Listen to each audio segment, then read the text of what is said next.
child, my parents used to tell me that I must do good. They used to tell me that if I don't do good, God will punish me. So for me, in my childhood, I used to think that God is some kind of man who is continuously watching me. But when I grew up, I started observing the world with a rational mind. I observed that there were many people who were not doing good and were really happy and successful in their lives. And on the other hand, there were few who were good but were being punished. I used to wonder that if God is so gracious, God is so good, then why is He killing people in floods, in earthquakes? There were news when few pilgrims who went to a temple died in a bus accident. I wondered why God couldn't save them. They had faith in God and they were going to pray. Then why did God kill them? Why couldn't He save them? Was God busy somewhere else? Or God was not willing to save them because He was mean, maybe? Or maybe the God does not exist at all. And then I was introduced to the doctrine of karma. God must have left this world long ago, and in His place, He left us with the doctrine of karma. According to this doctrine, every action bears a result, which is called a phala.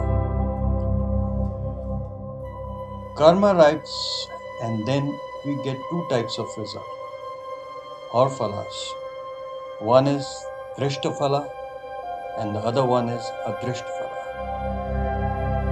Drishta phala gives result spontaneously, sometimes instant. Sometimes you get the result or phala of this karma maybe in a month or maybe in years to come. But what about adrisht phala? It is believed that the result of the adrisht phala is given in the next birth.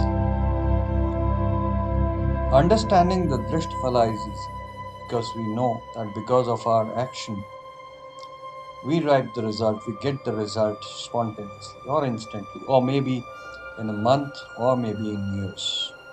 But what about adrisht phala? How is it possible that we get the result of these karmas in our next birth? Who keeps a track of all this? Keeping track of our present is okay, it's fine, because it is given to us in our present life. But who keeps the record of Adrisht Phala in our next birth? After reading the Vedanta philosophy and the science of consciousness, scientists all around the world also agree that our consciousness, the consciousness that lives in our mind, is just a part of the supreme consciousness or universal consciousness that is spread all across the universe.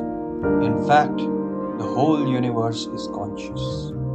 So when one dies, the consciousness that lives in our brain, in our mind, goes back to its origin, the supreme consciousness.